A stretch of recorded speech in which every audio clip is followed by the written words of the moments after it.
እንደምን አድራችኋል ኢትዮጵያውያን የዕለቱን አንኳር ወሬዎች እነሆ ለእናንተ።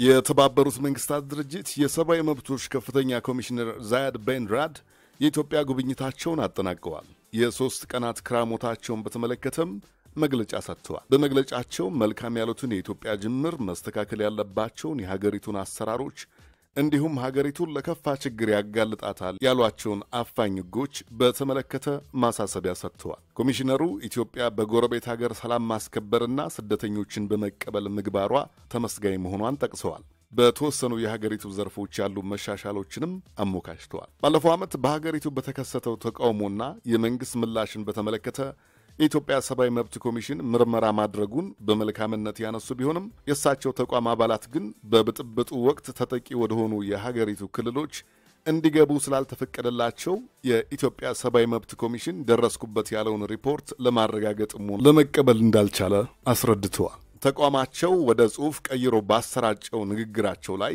ከ26000 ሰዎች በላይ ስለመታሰራቸው በጠቅላይ አቃቤ ሕግ በኩል እንደተነገራቸው ጠቅሰው የገዘፈው እስር የሕግ የበላይነት ጉዳይ ከግምት ውስጥ ስላለመግባቱ የሚያሳይ እንደሆነ አብራርተዋል። የተቋማቸው ባለሙያዎች ብጥብጡ ወደ ደረሰባቸው ቦታዎች እንዲሄዱ ሊፈቀድላቸው እንደሚገባ ያነሱት ኮሚሽነሩ አሁንም የመርማሪው ቡድን ወደ ክልሎቹ ገብቶ እንዲያጣራ በድጋሚ ጥያቄ አቅርበዋል። ከዚህም በተጨማሪ ዛያድ ቤን ራድ ከተለያዩ አካላት ጋር ባደረጉት ውይይት የመናገር፣ መረጃ የማግኘት፣ የመደራጀትና በሰላማዊ መንገድ የመሰብሰብ እንዲሁም ገለልተኛ የሰብአዊ መብት ቁጥጥርን ባያሌው የሚከለክሉ ሕጎችና ፖሊሲዎች ስለመኖራቸው እንደተነገራቸው ገልጸዋል። ጉዳዩም እንዳሳሰባቸው አልሸሸጉም። የበጎ አድራጎትና ሲቪል ማህበራት ድንጋጌ፣ የጸረ ሽብርና መገናኛ ብዙሃን ሕጎች ለምሳሌነት ተነስተው ከዓለም አቀፍ የሕግ ልማዶች ጋር የማይሄዱ መሆናቸውን በማስመር መሻሻል እንደሚገባቸው አሳስበዋል። ሽብርተኛ የሚለው ቃል ሰፍቶ እየተተረጎመ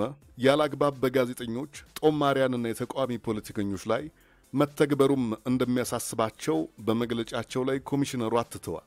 የኋላ የሀገሪቱን መጻኢ ዕድል ፈር ለማስያዝ የሚቻለው መንግስት ብቻ ነው ያሉት ኮሚሽነሩ የሰብአዊ መብቶችን መከበርና የሀገሪቱን እድገት አስማምቶ መሄድ እንደሚገባ መክረዋል። በአንጻሩ የሚከናወነው የመብት ረገጣ የህዝቦችን ቅሬታና ተቃውሞ በማምጣት አሉታዊ ተጽዕኖ በሀገሪቱ ላይ እንደሚያመጣ አስገንዝበዋል።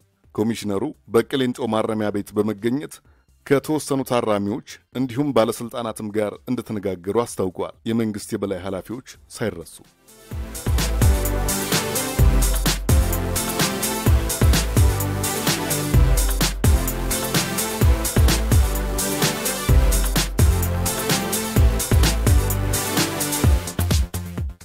ሶማሊያ አዲስ ፕሬዝዳንት ከመረጠች 3 ወራት አልፈዋል። አዲሱ ፕሬዝዳንት መሐመድ አብዱላሂ ፎርማጆ ከበዓለ ሲመታቸው በኋላ ጎረቤት ሀገር ኬንያን ጨምሮ 5 ሀገራት ጋር መክረዋል። በስተመጨረሻም ወደ ኢትዮጵያ መጥተዋል። ኢትዮጵያ በሶማሊያ ውስጥ ካላት ሚና አንጻር ፎርማጆ ለምን ዘገዩ? አሁንስ ምን አመጣቸው? የሚሉ ጉዳዮችን ለማየት እንሞክር። የኢትዮጵያ መንግስትና ፎርማጆ መልካም የሆነ ግንኙነት የላቸውም።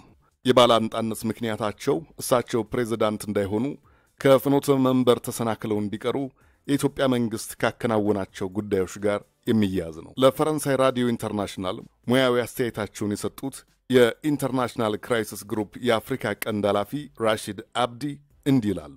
የኢትዮጵያ መንግስት ከእሳቸው ውጭ ያሉ ተፎካካሪዎችን ሲረዳ ነበር። ስለሆነም አዲሱ ፕሬዝዳንት የምርም ጦሯ በሶማሊያ ውስጥ ያለች አጎራባሽ ሀገር የኢትዮጵያ ባላንጣ ይሆናል ተብሎ ተገምቶ ነበር። ባላንጣ ሊሆኑ የተገመተላቸው ፎርማጆ በስተመጨረሻ ወደ ኢትዮጵያ መጥተዋል። ለምን? በፈረንሳይ ራዲዮ ኢንተርናሽናል ላይ ሐሳባቸውን ያጋሩ ባለሙያዎች ካቀረቧቸው ምክንያቶች አንዱ የአልሸባብ ተስፋፊነት ማንሰራራቱ ነው። ኢትዮጵያ ቁልፍ ከሚባሉ የሶማሊያ ቦታዎች ጦሯን ባስወጣሽ ቁጥር አልሸባብ እግር በእግር ቦታዎችን ይይዛል። ገና ባልጠነከረው የሶማሊያ መንግስትና አዲስ ፕሬዝዳንት ብቃት ሸማቂው ቡድን የሚመለስ አይደለም። ከመንበር የሚያቆይ የጸጥታ ዋስትና ከተፈለገ ኢትዮጵያ ታስፈልጋለች። ሁለተኛው ከሶማሊላንድ ጉዳይ ጋር ይገናኛል። ሶማሊላንድ ሰሜናዊው የሶማሊያ ክፍል የነበረች ሆኖም ከቅርብ ዓመታት ወዲህ ራስዋን እንደ ነጻ ሀገር ያወጀች ሀገር ናት። ዓለም አቀፍ ዕውቅናን የምትጠብቀው ይችን ሀገር ፎርማጆ አሁንም የሶማሊያ አንድ ክፍል አድርገው ቢቆጥሩም በራሷ ስልጣን የተለያዩ ስምምነቶችን ከመፈረም እንዳላገዳት ዘገባው ያትታል። አንዳንዶቹ ስምምነቶች ለታችኛዋ ሶማሊያም የስጋት ምንጭ ናቸው። የቅርብ ጊዜው አሳሳቢ ስምምነት የራስ ገዝ የሆነችው ሶማሊላንድ በምድሯ የተባበሩት አረብ ኤሚሬትስን ለመሰሉ ሀገራት የጦር ሰፈር እንዲያቋቁሙ መፍቀዷ ነው። በየመን ያሉ የሁቲ አማጽያንን ለመምታት በሚል ነው የተባበሩት አረብ ኤሚሬትስ የጦር ሰፈሩን ለማቋቋም የፈለገችው። ኢትዮጵያ በበኩሏ የአረብ ሀገራትን ቀጠናዊ መንሰራፋት የምትደግፍ አይነት አይደለችም። ፎርማጆ ሀገራቸውና ኢትዮጵያን አንድ የሚያደርገውን ይህን ስጋት ፈር ለማስያዝ የሚረዱ ጉዳዮችን ለመከወን የባላንጣቸውን ደጅ መርገጥ ግድ የሆነባቸው ይመስላሉ። ከመሸ በደረሰን ዜና መሐመድ አብዱላሂ ፎርማጆ ኢትዮጵያ ጉብኝታቸውን አቋርጠው ወደ ሀገራቸው ተመልሰዋል። አባስ አብዱላሂ የተባለ ወጣት የፓርላማ አባል በስህተት በጸጥታ ሰራተኞች መገደሉ ስለተሰማ ነው ጉብኝታቸውን አቋርጠው ወደ ሞቃዲሾ የተመለሱት።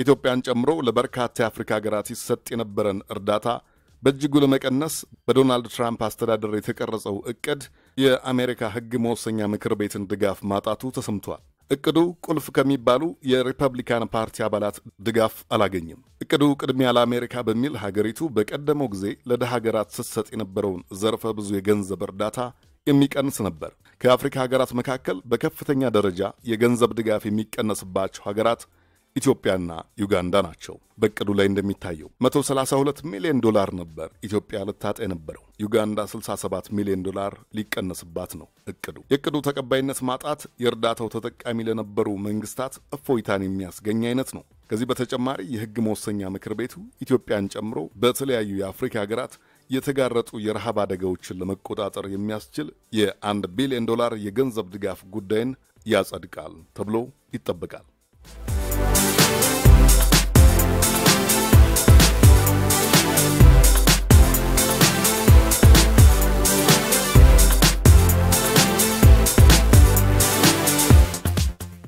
በስተመጨረሻም አንድ ለመንገድ የዛሬ 76 ዓመት ለሁለተኛ ጊዜ ኢትዮጵያን ለመውረር የመጣው የጣሊያን ጦር ድል ተደርጎ የተሸኘበት የነጻነት ሰንደቅ በኢትዮጵያ የተውለበለበበት ቀን ነው።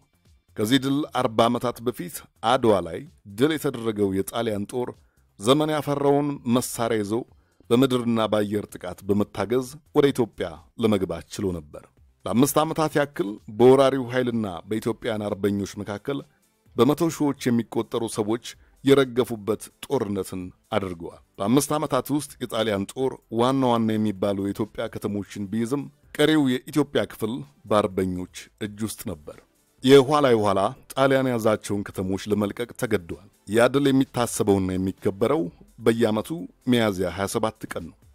ዛሬ በ5 ዓመታት የወረራ ጊዜ ወደ 1 ሚሊዮን የሚጠጉ ኢትዮጵያን በጦርነት በማሰቃያ ጣቢያዎች እንዲሁም በየካቲት 12 አይነቱ ጭፍጨፋ ሰለባ በመሆን ተሰውተዋል። መስዋዕትነታቸው ከልብ የማይጠፋ የዘላለም ውለታ ነውና ሁሌም እንዘክረዋለን። ዛሬ ድል ቀን ነውና በድል ቀን የጀግና ዜማን ከፍ አድርጎ ማሰማት ያባት ነው። ለስንብት ታዲያ አንጋፋው ተጫዋች አለማየሁ ፋንታ ክራራቸውን እያነጋገሩ ጀግናን የሚዘክሩበትን ስራቸውን በጥቂቱ አሳያችኋለሁ። ምስጋና ሁሉ ነገራቸውን ለሰጡት አባቶቻችን ይሁን።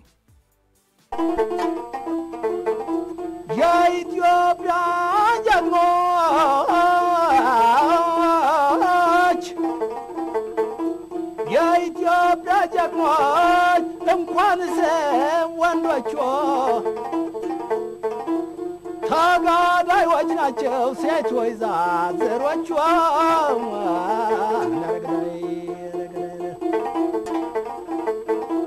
እስቲ ጋራውን እናስታውሰው የኢትዮጵያ ጋራና ተራራ ለሰው ይመስለዋል ውለታን ያልሰራ የበረሃው ድካም የጋራው ልፋት በዋሻው ሸሽጎ ያገሮን ታቦት ሰውንም ከብቱንም ብዙውንም ሸፍኖ አንድነት ነረገዳይ ነረገዳይ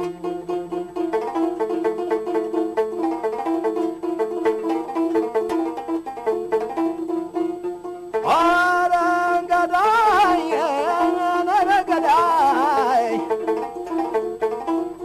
እንኳን በለው ብለው ልከው ሰደውት እንኳን በለው ብለው ልከው ሰደውት ከወገብ ላይ ሆኖ ያኮራል ጥይት ነረገዳይ ነረገዳይ ነረገዳይ እስቲ ጋራውን እናስታውሰው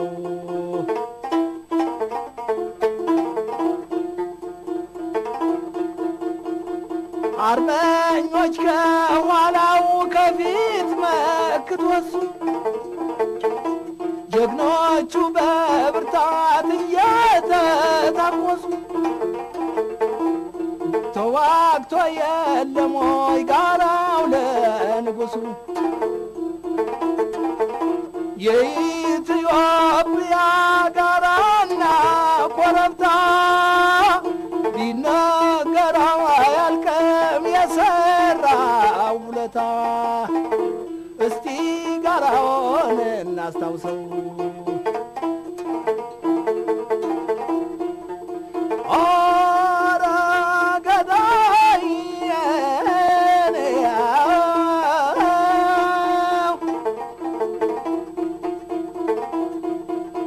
ኧረ በለው ደሜን መጠጡና ስጋዬን መንኮ